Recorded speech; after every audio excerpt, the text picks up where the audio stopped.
Hello दोस्तों, क्या हालचाल। नमस्ते। मैच कहाँ लग रहा है, कहाँ जा रहा है? ड्रॉ तो पहले 1% चांस था जब इंग्लैंड ने 300 रन पार कर लिए थे लीड के। फिर उसके बाद 2 विकेट हमारे ज़ीरो पे ही गिर गए, जायसवाल और सुदर्शन। तब वो 0.5% चांस हो गया था। अब भी मैं ये बोलूँगा कि वो बढ़ के सिर्फ 10% हुआ है। 90% अभी भी गेम बाकी है अगर ड्रॉ भी करवाना है तो। लेकिन जो कुछ भी रिज़ल्ट हो, ड्रॉ हो, इंडिया हारे, लेकिन it has been a great come back by Shubman Gill and KL Rahul. 0 से 2 से लेके 176 रन बनाना। Rahul is playing on 87 and Shubman Gill is playing on 75 plus. मतलब ग्रेट ग्रेट कम बैक। अब बात यह है कि अब हमें जो आज का दिन निकालना है वो सेशन बाय सेशन निकालना है।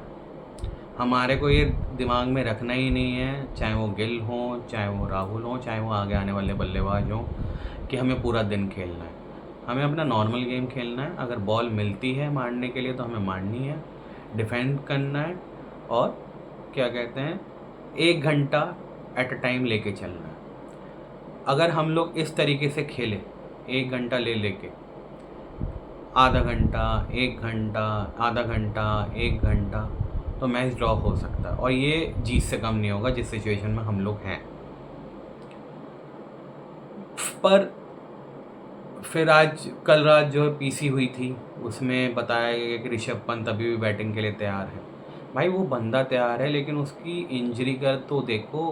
पता चला वो इस 2 इनिंग के चक्कर में 1.5 महीने की जगह 2.5 महीने बाहर हो गया या 3 महीने बाहर हो गया, तो दिक्कत हो जाएगी। आई होप उसकी ज़रूरत ही ना पड़े, राहुल और गिली जो है पूरा दिन खेल जाएँ, लेकिन पॉसिबिलिटी उसकी कम ही लगती है। स्पेशली अगर फर्स्ट टू आवर्स में विकेट नहीं गिरा तो हाँ हो सकता है, लेकिन अगर फर्स्ट 2 आवर में 1 विकेट, 2 विकेट, 3 विकेट, पता नहीं चलता।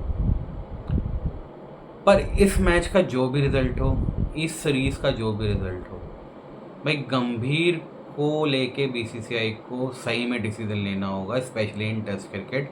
भाई जब आप कैप्टन अलग फॉर्मेट का अलग बना सकते हैं तो आप कोच भी अलग फॉर्मेट का अलग क्यों नहीं बना सकते? आप उन्हें वनडे में, T20 में रखिए कोच, पर टेस्ट में वो नहीं है लायक। ना उन्हें प्लेइंग 11 समझ में आती है, ना उनकी कोई स्ट्रैटेजी लगती है।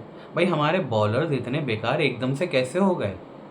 पहले हम लोग न्यूजीलैंड से हारे 0-3, फिर बीजीटी हारे 1-4, अब हम लोग 1-2 पीछे हैं और हो सकता है कि आज 3-1 हो जाए, या अगर 1-2 ही रहता है तो अगला मैच भी जीतना ही होगा। तो भाई गंभीर को लेके बड़ी गंभीर समस्या है, सोचना होगा बीसीसीआई को, मैनेजमेंट को। मुझे नहीं लगता कि he is the right candidate for test cricket. उन्होंने अपने करियर में, उनका एवरेज दिख जाएगा आपको 40s में, लेकिन उन्होंने अपने करियर में भी सेना कंट्रीज़ में रन नहीं मारे हैं। मुझे उनकी एक ही इनिंग जो बहुत बढ़िया याद आती है, उन्होंने न्यूजीलैंड में मारी थी जब उन्होंने मैच 2 दिन खेल के ड्रॉ करवा दिया था। अदरवाइज़ उनकी कोई इम्पैक्टफुल इनिंग खुद एज अ प्लेयर नहीं रही है।